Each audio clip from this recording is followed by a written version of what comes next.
Good morning, students. We are going to start our 10th chapter, respiration in organisms. Okay, we will know that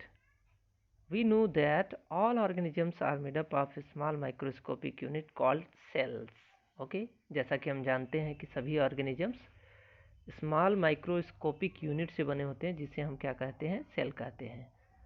okay, a cell is structural and functional unit of all organisms. As we know कि cell क्या होता है, ये structural और functional unit होता है.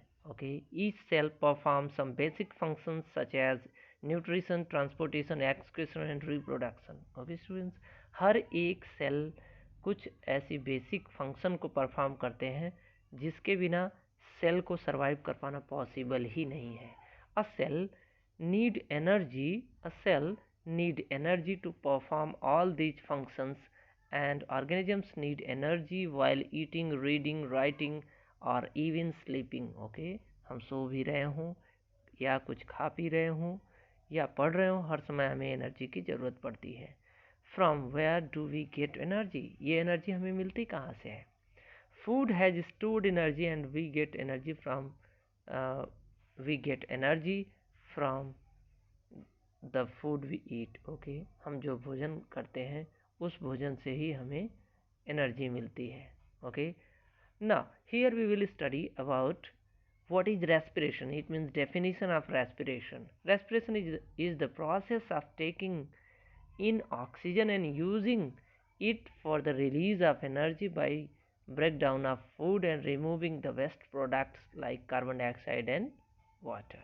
Okay, तो respiration वह प्रोसेस है जिसमें ऑक्सीजन लिया जाता है और फूड के ब्रेकडाउन के द्वारा एनर्जी रिलीज की जाती है और जो भी वेस्ट प्रोडक्ट्स होते हैं जैसे कार्बन डाइऑक्साइड और वाटर, उसे रिमूव किया जाता है. इसमें तो अब आइए हम जानते हैं कि रेस्पिरेशन कितने प्रकार का होता है. Okay, it is of two types, that is external respiration and internal respiration. Okay, what is external respiration? The process of taking in air rich in oxygen and giving out air rich in carbon dioxide by the organism with the help of their respiratory organ is called as external respiration. Okay, और breathing. Okay students, जैसा कि आप जानते हैं कि oxygen rich air को अंदर लेना और कार्बन डाइऑक्साइड रिच एयर को बाहर करना, इस प्रक्रिया को ही हम एक्सटर्नल रेस्पिरेशन या ब्रीदिंग कहते हैं. Internal respiration that takes place in cells. Okay, internal respiration क्या होता है, सेलुलर रेस्पिरेशन क्या होता है? The process of breakdown of food in the cells with the release of energy is called internal respiration. मतलब ऐसा प्रोसेस जिसमें glucose cell के अंदर उसका ब्रेकडाउन होता हो और उससे एनर्जी रिलीज होती हो, इसी को हम क्या कहते हैं, इंटरनल रेस्पिरेशन कहते हैं. ये होता कहाँ है? ये सेल के अंदर माइटोकॉन्ड्रिया के माध्यम से होता है. Now what is aerobic and anaerobic respiration? आइए देखते हैं एरोबिक और एनेरोबिक रेस्पिरेशन क्या होता है. Respiration usually takes place in the presence of oxygen. Okay, जैसा कि हम लोग जानते हैं रेस्पिरेशन जनरली ऑक्सीजन के प्रेजेंस में ही होता है. Respiration can also takes place in the absence of oxygen. जैसा कि यहाँ पर आप नया एक पॉइंट और भी समझेंगे कि अगर ऑक्सीजन की कमी है या ऑक्सीजन नहीं है तो भी ये प्रोसेस होती है, मतलब रेस्पिरेशन होता है. आइए देखते हैं कैसे होता है. On the basis of this, okay, on the basis of this, whether oxygen is used up or not, cellular respiration is of two types. Okay, इस प्रकार से देखा जाए तो ऑक्सीजन के यूज के आधार पर, मतलब रेस्पिरेशन होने में ऑक्सीजन का उपयोग होना और न होना, इसके आधार पर हम रेस्पिरेशन को दो भाग में बांट सकते हैं. पहला aerobic respiration, the breakdown of food into the carbon dioxide and water to release energy in the presence of oxygen is called aerobic respiration. Okay students, मतलब फूड का ब्रेकडाउन होना ऑक्सीजन के प्रेजेंस में फूड का breakdown होना और इसके साथ साथ एनर्जी और वाटर का रिलीज होना, इस प्रक्रिया को हम बोलते हैं एरोबिक रेस्पिरेशन। आइए हम लोग यहाँ पर इक्वेशन के थ्रू इसको समझते हैं। ग्लूकोज प्लस ऑक्सीजन, यानी फूड में क्या होते हैं, ग्लूकोज का प्रेजेंस होता है। जब ये ऑक्सीजन की उपस्थिति में जब ये इसका ब्रेकडाउन होता है, एरोबिक रेस्पिरेशन हुआ, तब ये किस में टूट जाता है, यह फूड या ग्लूकोज या कार्बन डाइऑक्साइड, वाटर और एनर्जी के रूप में ये ब्रेक हो जाता है। Most of the organisms carry out aerobic respiration such as organisms are called as aerobes. Okay, यानी अधिकतम जो ऑर्गेनिजम्स होते हैं, जीवधारी होते हैं, ये ऑक्सीजन के प्रेजेंस में ही ये रेस्पिरेशन करते हैं और इन्हें हम एरोब्स कहते हैं। Now about anaerobes, anaerobic respiration. Some organisms like yeast, some bacteria do not require oxygen during respiration. Okay students, कुछ ऐसी बैक्टीरिया होती हैं जैसे ईस्ट और बैक्टीरिया, जिनको रेस्पिरेशन के दौरान ऑक्सीजन की ज़रूरत पड़ती ही नहीं है। Breakdown of food into alcohol carbon dioxide with the release of energy in the presence of oxygen is called as anaerobic respiration. इसका मतलब हुआ फूड का ब्रेकडाउन ऑक्सीजन के एब्सेंस में होना और उसके साथ साथ क्या रिलीज होना, अल्कोहल और कार्बन डाइऑक्साइड रिलीज होना, इसे हम एनेरोबिक रेस्पिरेशन कहते हैं। जैसा कि आप यहाँ पर देख सकते हैं इक्वेशन के थ्रू, glucose that is break down in the absence of oxygen, anaerobic respiration takes place, then it break down into glucose, carbon dioxide plus energy. Only simple organisms like yeast and some bacteria carry out anaerobic respiration and such organisms are called anaerobes. Okay, मतलब केवल ये yeast और कुछ bacteria होती हैं जो anaerobic respiration कर सकती हैं और ऐसे ऑर्गेनिज्म को एनेरोब्स कहा जाता है। Okay, the amount of oxygen given out in anaerobic respiration is much less than in aerobic respiration. मतलब एनेरोबिक रेस्पिरेशन में एनर्जी कम से कम प्रोड्यूस होती है। Let us understand the difference between anaerobic and aerobic respiration. Okay students, आइए देखते हैं दोनों में अंतर क्या होता है। Presence of oxygen, aerobic respiration it takes place in the presence of oxygen. ये कब होता है, जब ऑक्सीजन की उपस्थिति होती है। Anaerobic respiration it takes place in the absence of oxygen. Breakdown of food, complete breakdown of food takes place in aerobic respiration में फूड का कंप्लीट ब्रेकडाउन होता है, जबकि एनेरोबिक रेस्पिरेशन में incomplete breakdown of food takes place. Now then third point that the end product are carbon dioxide and water. तो aerobic respiration में क्या होता है, इंड प्रोडक्ट इसका कार्बन डाइऑक्साइड और वाटर होता है, जबकि एनारोबिक रेस्पिरेशन में क्या होता है, इसका and product carbon dioxide and alcohol. Amount of energy released, a large amount of energy is released during aerobic respiration, but in anaerobic respiration a very small amount of energy is released. Okay, आइए students हम ये देखते हैं anaerobic respiration in muscles. हमारी muscles में भी anaerobic respiration होती हैं, मतलब ऑक्सीजन के एब्सेंस में भी ये प्रक्रिया होती है। आइए देखते हैं कैसे होती है, इसको हम समझने का प्रयास करते हैं। और muscle cells can also respire anaerobically but only for a short period of time during heavy exercise, fast running, cycling, walking for many hours or heavy weightlifting. The demand of oxygen is high but the supply of oxygen to produce the energy is limited. देखिए, जब हम heavy exercise करते हैं, दौड़ते हैं, cycling करते हैं, walking करते हैं, तो उस समय क्या हो जाती है, हमारे बॉडी में ऑक्सीजन की डिमांड बहुत अधिक बढ़ जाती है, लेकिन हमारे अंदर ऑक्सीजन लिमिटेड ही होती है। In other words, during a heavy physical activity demand of energy is more but the supply of energy is less. Okay, इस तरीके से अगर देखा जाए तो उस एक्टिविटी करते समय एनर्जी की डिमांड बहुत अधिक होती है, लेकिन सप्लाई कम हो जाती है। To fulfil the demand of extra energy anaerobic respiration takes place in our muscle cells in the absence of oxygen. इस तरीके से देखा जाए तो ऑक्सीजन की अनुपस्थिति में यह प्रक्रिया होते रहती है। The glucose break down into the lactic acid and release some energy as shown in equation below. और इस तरीके से ग्लूकोज का ब्रेकडाउन लैक्टिक एसिड के रूप में हो जाता है। glucose in the presence of anaerobic respiration in our muscle cells, it formed lactic acid plus energy. Okay, after heavy exercise, very fast running, cycling, etc., we sometimes get muscle cramps. और कभी कभी क्या हो जाता है, जब हम heavy exercise करते हैं तो हमारी मांसपेशियों में अकड़न आ जाती है, ऐंठन होने लगती है, दर्द होने लगता है. The muscle cramps occur when muscle cells require respire anaerobically. और तब ये समस्या हमारी मसल्स में होती है जब हमारी मसल्स एनेरोबिकली रेस्पिरेशन करती हैं. The partial breakdown of glucose produce lactic acid. जब ग्लूकोज का पार्शियल ब्रेकडाउन होता है, मतलब ये पूरा नहीं टूटता है, तो यह लैक्टिक एसिड का फॉर्मेशन कर लेता है. The accumulation of lactic acid in the muscle sales cause muscle cramp. और जब हमारी बॉडी में लैक्टिक एसिड का फॉर्मेशन अधिक हो जाता है, एक्यूमुलेशन अधिक हो जाता है, तो मसल्स में क्रैम्प्स आ जाती हैं, मतलब वो उनमें प्रॉब्लम आ जाती है, ऐंठन होने लगता है, दर्द होने लगता है. We get relief from the cramp after hot water bath और अ मसाज. ओके, इसके लिए हमको मसाज करना होता है, या तो हमको उसको क्या करना होता है, या तो गर्म पानी से धोइए या उसको आप मसाज कीजिए. अ हॉट वाटर मसाज और bath increases the circulation of blood in the muscles.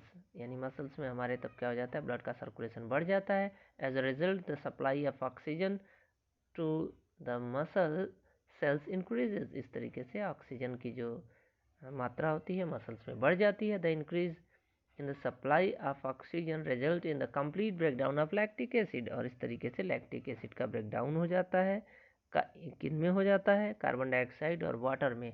और इस तरीके से it gives us relief from cramps. और इस तरीके से हमें जो ऐंठन हो रही है, जो दर्द हो रहा है, उससे आराम मिलता है. एक्सटर्नल रेस्पिरेशन और ब्रीदिंग. आइए देखते हैं एक्सटर्नल रेस्पिरेशन क्या होता है. We normally breathe through our nose, sometimes even through our mouth.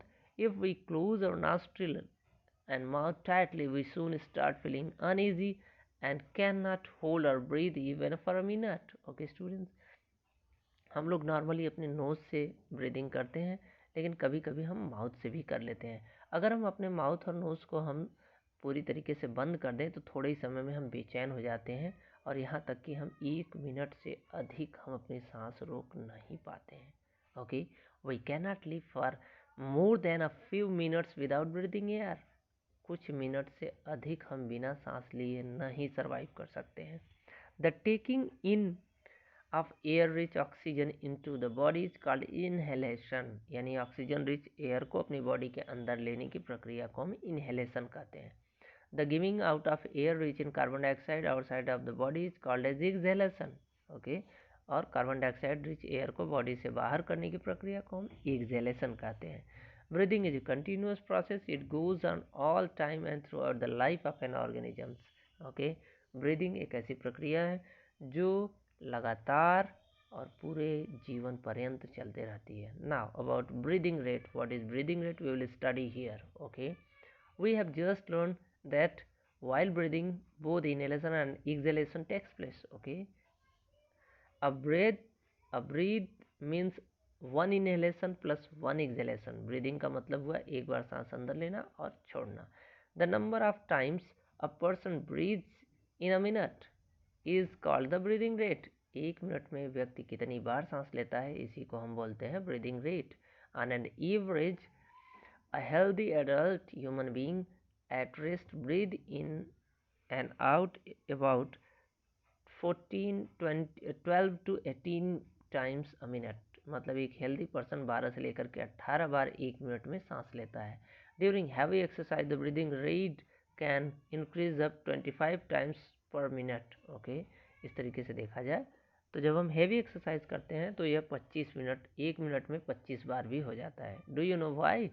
This is because whenever we do exercise we get need extra energy. Okay, ऐसा क्यों होता है ये? क्योंकि जब हम एक्सरसाइज करते हैं तो हमें अधिक से अधिक एनर्जी की ज़रूरत होती है, और जब हम ब्रीदिंग करेंगे तभी हमारी एनर्जी रिलीज होगी. We do not breathe fast but also take deep breath. Okay, as a result more oxygen is inhaled supplied to our body cells. और इसके साथ साथ we we can it speeds up the breakdown of food and more energy is released. मतलब जब oxygen का demand हमारी body में oxygen की मात्रा बढ़ती है तो फूड भी अधिक से अधिक ब्रेक डाउन होता है और हमारी बॉडी को एनर्जी मिलते रहता है. The breathing rate of a person is slowest when he or she is sleeping because minimum energy is required by the body during sleep. Okay, जब हम सो रहे होते हैं तो उस समय हमारी बॉडी को कम से कम एनर्जी की ज़रूरत होती है. ओके, इसलिए उस समय हमारा ब्रीदिंग रेट बहुत ही कम होता है. Okay students, now how do we breathe. आइए हम लोग देखते हैं कि हम लोग ब्रीदिंग कैसे करते हैं. Okay, the human respiratory system consists of following organ, that is nose, nostril, nasal cavity, trachea, lungs, bronchi, bronchioles and alveoli. Okay, ये ऐसे पार्ट हैं जो ब्रीदिंग में हमें हमारी मदद करते हैं. आइए देखते हैं ये कैसे मदद करते हैं. Let us know now learn about the mechanism of breathing. Our nose has two holes. They are called as nostrils. हमारे नोज में दो होल होते हैं जिसको हम नॉस्ट्रिल कहते हैं. There is a passage in the nose behind the nostril. Okay, okay. आपकी जो नॉस्ट्रिल होती है उसके पीछे एक पैसेज होता है जिसे हम नेसल कैविटी कहते हैं. Normally we take in air through our nostril. When we inhale air, it passes through our nostril into the nasal cavity. मतलब जब हम nostril से एयर लेते हैं तो वो कहाँ जाता है, nasal cavity में जाता है. As the air passes through this cavity, it becomes warm. और जब एयर हमारी नाक से अंदर जाता है तो वो गर्म हो जाता है.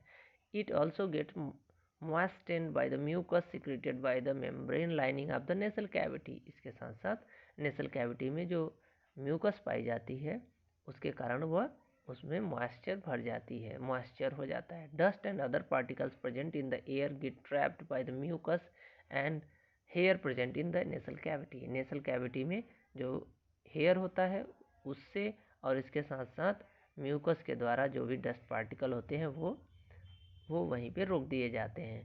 From the nasal cavity the clean moist and warm air passes into the trachea. अब वहाँ के बाद जो क्लीन एयर होता है वो ट्रैकिया में जाता है. ट्रैकिया को ही हम विंड पाइप कहते हैं. The trachea branches into two thinner tube called the bronchi. Okay, अब ट्रैकिया दो भाग में बढ़ जाता है. दो अलग अलग उन छोटी पतली पाइप को हम ब्रोंकी कहते हैं. Okay, that enter the lungs, जो कहाँ जाती हैं, लंग में जाकर पहुँचती हैं. After entering the lungs each bronchus divides to form a large number of small tubules called bronchioles. और अब यह डिवाइड होकर के कई ट्यूबुल्स में, ये स्मॉलर ट्यूब्स में ये जा कर के चेंज हो जाता है जिसे हम कहते हैं bronchioles. The bronchioles have teeny air sacs at their ends called alveoli. Okay, और वो जाकर लास्ट में एक छोटे से थैली नुमा स्ट्रक्चर में खुलती हैं जिसको हम क्या बोलते हैं, एल्वियोलाई कहते हैं. Each lung contain millions of alveoli. मतलब एक एक आपके लंग में मिलियंस एल्वियोलाई पाए जाते हैं. The walls of the alveoli are very thin and surrounded by very thin blood capillaries. Okay, अब ये जो एल्वियोलाई होती है इसके चारों तरफ ब्लड कैपिलरीज पाई जाती हैं. The air from the trachea through the bronchi and the bronchioles finally enter the alveoli. मतलब इस तरीके से देखा जाए तो ट्रैकिया के बाद वो ब्रोंकी में पहुंचता है, ब्रोंकी से ब्रोंक्यूल्स में और फाइनली एल्वियोलाई में. The oxygen of the air diffuses, और इस तरीके से ऑक्सीजन ये डिफ्यूज हो जाता है out from thin walls of the alveoli into the blood capillaries. Okay, और इस तरीके से वह ब्लड कैपिलरीज में वो विंड यस ऑक्सीजन ये एंटर कर जाता है. Oxygen combine with hemoglobin in the blood to form oxyhemoglobin and is carried to all the cells of the body. और इस तरीके से क्या हो जाता है, ऑक्सीजन हीमोग्लोबिन के साथ कंबाइन करके ऑक्सी हीमोग्लोबिन बना लेता है. Similarly oxygen carbon dioxide produced by the breakdown of the food during internal respiration enter the blood. Okay, but blood carries carbon dioxide to the alveoli in the lungs, और इस तरीके से जो carbon dioxide body के different parts में होता है उसको ले आकर वो लंग में एल्वियोलाई के पास छोड़ देता है. From the lungs carbon dioxide is removed along with the air we breathe out, और इस तरीके से जो अनक्लीन एयर होता है वो हमारी नॉस्ट्रिल से उसको बाहर कर दिया जाता है. In this way exchange of gases takes place in the alveolus, और इस तरीके से एल्वियोलस में क्या हो जाता है, गैसियस एक्सचेंज हो जाता है. Here is few questions multiple choice and you have to solve it. Okay students, अब आइए हम लोग ये देखते हैं how air enters the lungs. आइए हम देखते हैं कि लंग्स में एयर कैसे एंटर करता है. Let us perform a simple activity to understand how air enters the lungs. we When we inhale and push it out, we exhale. Okay, here is a method. A transparent plastic bottle and y-shaped, that is the structure, and we have to understood it. Okay, here as we can see here, we can method, take a white transparent plastic bottle, cut off the bottom with the help of an adult, insert a cork with the whole of mouth of the bottle, take two deflected balloon, add two fogged end of the Y-shaped glass and plastic tube, introduce the tube fitted with two deflected balloon from the cut end of the bottle and pass the tube through the holes of the cork. Okay, इस तरीके से आपको structure बनाने हैं. आपको दो उसमें क्या लगा देना है, बलून, और जैसे ही आप रबर सीट को नीचे की ओर खींचते हैं तुरंत ही ऊपर की ओर से हवा अंदर आकर के भर जाता है, और जैसे ही रबर सीट को हम नीचे से ऊपर की ओर दबाते हैं तुरंत ही एयर बाहर निकल जाता है. ओके, इस तरीके से यहाँ पर ये प्रोसेस हो रहा है. Use of some plastic seal. Okay, observation and discussion. इस तरीके से हम देख सकते हैं किस तरीके से ये हुआ. कंक्लूजन, ये क्लियरेंस. अब आइए हम लोग इसको रियली इसको देखते हैं यहाँ कैसे सिस्टम हमारी बॉडी में हो रहा है. We make us breathe. Okay, what make us breathe, हमको क्या ब्रीदिंग कराता है. We have just learn that when we place our hand on our chest we find that our chest rises and falls as we breathe in and out. जब हम अपने hand को अपने chest पर रखते हैं तो आप देखेंगे कि कभी हमारा फूल रहा है, कभी वो बाहर की ओर निकल रहा है, कभी अंदर की ओर जा रहा है. Okay, how does it happen. आइए देखते हैं ये ऐसा कैसे हो रहा है. Breathing takes place with the help of intercostal muscles between the ribs and diaphragm. Ribs और डायफ्राम के बीच में कुछ मसल्स होते हैं जिसके कारण ऐसा होता है. ड्यूरिंग इनहेलेशन, आइए देखते हैं कैसे होता है. When we breathe in and intercostal muscles contact, तो इस तरीके से जब हम इन अंदर की ओर ब्रीदिंग करते हैं तो जो इंटरकोस्टल मसल्स होती हैं वो कॉन्ट्रैक्ट कर जाती हैं, सिकुड़ जाती हैं. Two things happened at the same time. इस समय दो बातें उस वक्त घटित होती हैं. The ribs are pushed upward and outward, यानी उस समय जो रिब्स होती हैं हमारी, ओके, वो अपवर्ड ऊपर की ओर तथा बाहर की ओर वो पुश्ड अप कर दी जाती हैं. The diaphragm contracts and moves downwards, और इस तरीके से जो डायफ्राम होता है वो फैल जाता है और नीचे की ओर चला जाता है. The upward and outward movement of the ribs and the downward movement of the diaphragm increase the space in the chest cavity. अब जब डाउनवर्ड आपकी डायफ्राम हो जा रही है तो चेस्ट कैविटी में स्पेस बढ़ जाता है. The chest cavity becomes larger and the air रसेस into the lungs, और इस तरीके से हवा तेजी से हमारी नॉस्ट्रिल से होते हुए जाकर लंग में भर जाती है. The lungs get fitted with the air and expand, और इस तरीके से फिगर नंबर 10.5 में देखिएगा, इस तरीके से एक्सपेंड हो जाता है. During exhalation when we breathe out the intercostal muscles relax. Okay, तो जो हमारे अंदर की मसल्स हैं वो क्या हो जाती हैं, रिलैक्स हो जाती हैं. Two things happen at the same time. उसी समय दो बातें होती हैं. The ribs move downwards and inward, यानी रिब्स डाउनवर्ड नीचे की ओर जाती हैं और अंदर की ओर जाती हैं. Okay, the diaphragm releases and moves upward to its original position। इस तरीके से यह ऊपर की ओर जाता है डायफ्राम और ये अपनी ओरिजिनल पोजीशन पे पहुंच जाता है। The downward and inward movement of the ribs and upward movement of the diaphragm decrease the space in chest cavity. और इस तरीके से चेस्ट के अंदर कैविटी मतलब स्पेस कम हो जाता है। The chest cavity becomes smaller and the air रसेस out of the lungs. और इस तरीके से हवा लंग्स से बाहर निकल जाता है। The lungs get emptied and contract. और इस तरीके से लंग्स हमारे खाली हो जाते हैं।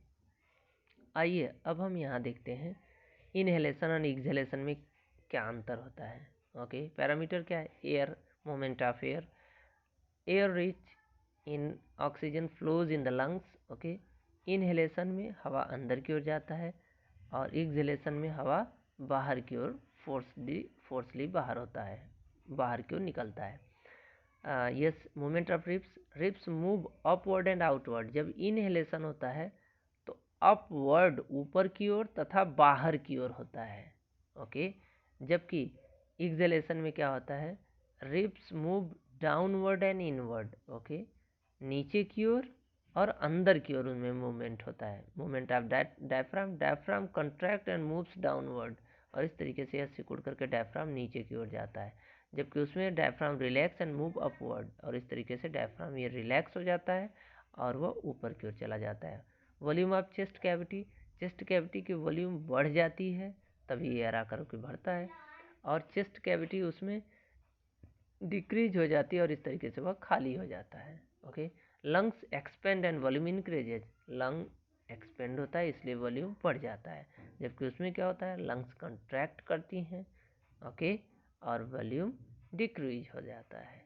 Okay students, now here here we will study about few interesting point।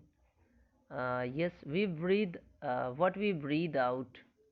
okay, अब देखिए यहाँ पर हम ये जानने का प्रयास करेंगे कि हम ब्रीद आउट करते हैं तो क्या क्या निकलता है। Okay, the amount of oxygen, carbon dioxide and water vapour present in inhaled and exhaled air is given here. Okay, आइए देखते हैं क्या क्या होता है।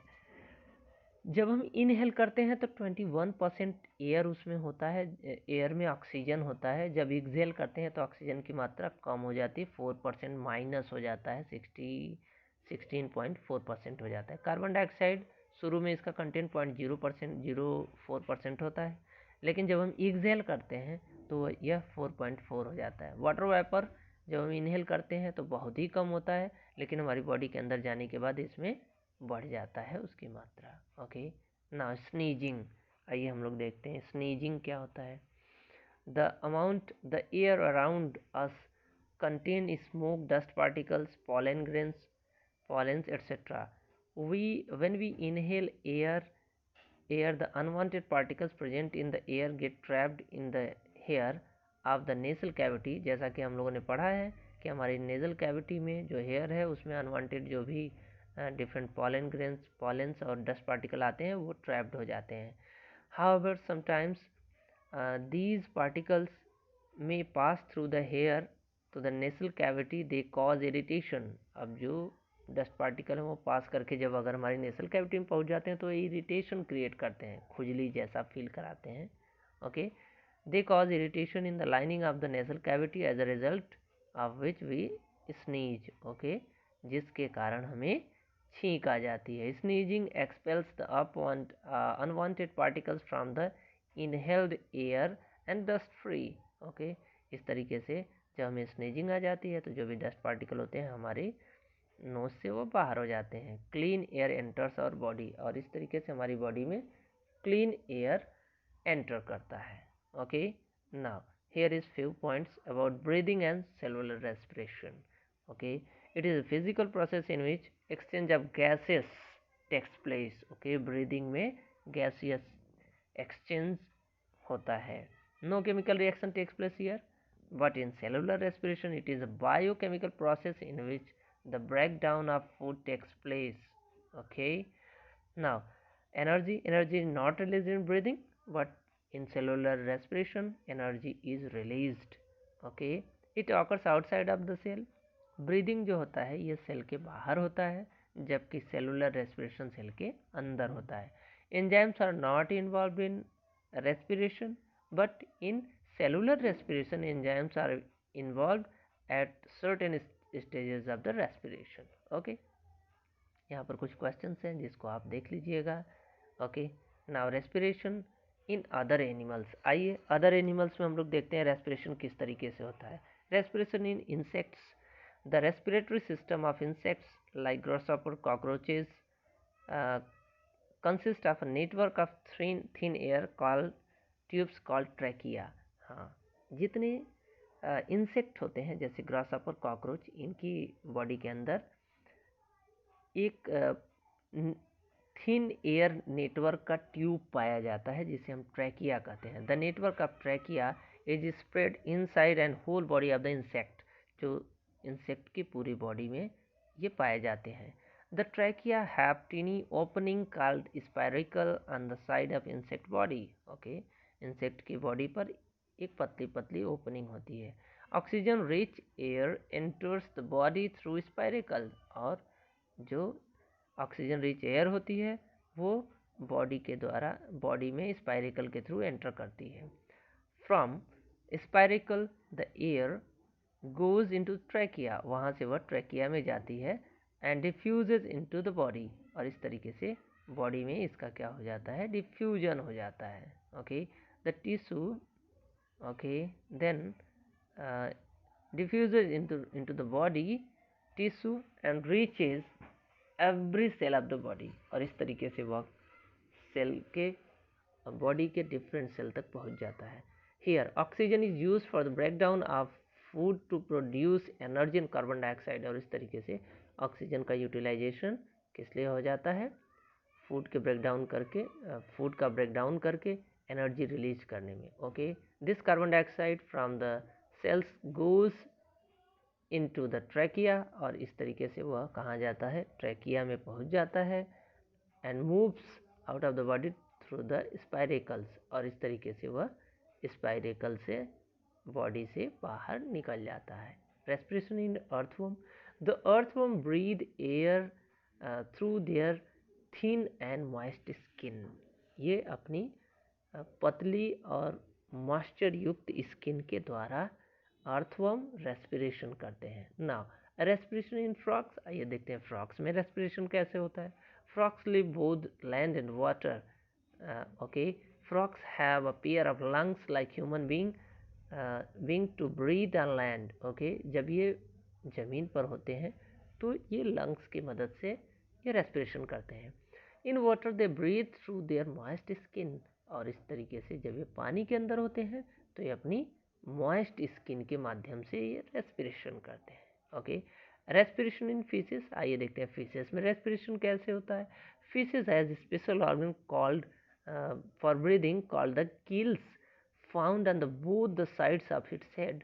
अब उसके हेड के दोनों साइड में गिल पाए जाते हैं जो रेस्पिरेशन में मदद करते हैं. The fish breathes by taking in water through its mouth, okay, and sending it over to the gills.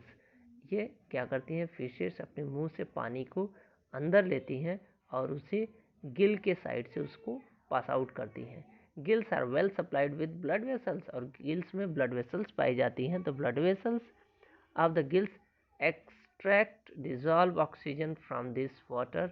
Okay, और ऑक्सीजन जो डिजॉल्व होता है इस वाटर में उसे वो अपनी ओर सक आउट कर लेती है and send it to all parts of the body. और इस तरीके से उसे पूरी बॉडी में भेज देती हैं. Okay, carbon dioxide is brought back by the blood into the gills for expelling into the surrounding water. और इस तरीके से पूरी बॉडी से जो भी कार्बन डाइऑक्साइड होता है उसको ले आकर गिल के पास में ये पहुंचा देती हैं और इस तरीके से वो उनकी बॉडी से एक्सेल कर दिया जाता है. Okay, now respiration in plants. आइए देखते हैं पौधे किस तरीके से सांस लेते हैं. In the plants get energy by the process of respiration. In the respiration glucose prepared by the plants are break down into the presence of oxygen to form carbon dioxide and water with the release of energy. इस तरीके से देखा जाए तो इनमें plants में भी same प्रक्रिया होती है। इनका जो फूड रिजर्वायर होता है उसमें जो ग्लूकोज होता है वो ब्रेक डाउन होता है, ब्रेक डाउन होकर के कार्बन डाइऑक्साइड और वाटर रिलीज होता है और इसके साथ साथ एनर्जी भी रिलीज होती है। Okay, plants take in oxygen from air and give out carbon dioxide during respiration. जब रेस्पिरेशन की प्रक्रिया होती है पौधों में तो इनमें ऑक्सीजन लिया जाता है और कार्बन डाइऑक्साइड छोड़ा जाता है। जबकि फोटोसिंथेसिस की प्रक्रिया में इनमें क्या होता है, उसमें कार्बन डाइऑक्साइड को वो अपनी बॉडी में वो क्या कर लेते हैं, वो उसे एक तरीके से देखा जाए तो उसे वो अपनी अंदर सोख लेते हैं और ऑक्सीजन को बाहर करते हैं। लीव्स, अब आइए देखते हैं इनमें रेस्पिरेशन के लिए कौन कौन से पार्ट्स वर्कआउट करते हैं। Leaves, we have already learned in chapter 1 that leaves are the and the plants have a teeny pores। Okay, plants में जो लीव्स होती हैं उस पर टीनी पोर्स पाई जाती हैं जिनमें क्या होता है, जिन्हें हम स्टोमेटा कहते हैं। This it help in oxygen in the exchange of oxygen and carbon dioxide, hence respiration in plants occur through stomata. और इस तरीके से रेस्पिरेशन स्टोमेटा की मदद से होता है। Root, like all other living cells of the plant, the root cells also need oxygen to generate energy. उसके साथ साथ प्लांट्स की जो रूट्स होती हैं वो भी इसकी मदद से प्लांट्स के रूट के द्वारा भी ऑक्सीजन का एक तरीके से देखा जाए तो ट्रांसपोर्ट होता है। The root of the plant have a very large number of tiny hair on them called root hair. Okay, इस तरीके से देखा जाए तो उन पर रूट हेयर पाया जाता है जिसकी मदद से गैसियस एक्सचेंज होता है। Air is present in between the particles of soil के बीच में जो होती हैं रूट हेयर ये उपलब्ध वहाँ पर रहती हैं। The root hair are in the contact with the air present in the soil particles। okay, the oxygen in the soil particle diffuses into the root hair। okay, root hair के द्वारा oxygen diffuse होकर के इसके अंदर आ जाता है। Reaches all the cells of the root, और इस तरीके से रूट के हर एक सेल तक ये पहुँचते हैं। Where it is utilized in respiration, carbon dioxide produced during respiration goes out through the root hair by the process of diffusion, और डिफ्यूजन के द्वारा इस तरीके से इसको बाहर भी किया जाता है। Woody stem, then last point which is woody stem.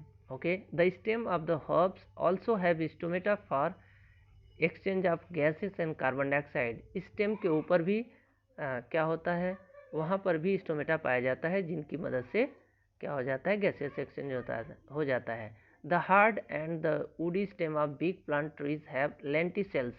जो बड़ी पेड़ होते हैं, ट्रीज होते हैं, उनमें क्या पाया जाता है, लेंटिसेल्स पाया जाता है जिसकी मदद से गैसेस एक्सचेंज होता है। Lenticels is a tiny opening on the bark where the cells are loosely packed and have intercellular space allowing the gases exchange. Lenticels क्या होती हैं, उनमें टीनी ओपनिंग होती है जिसकी मदद से गैसेस एक्सचेंज होता है। It's all about this chapter. Thank you students.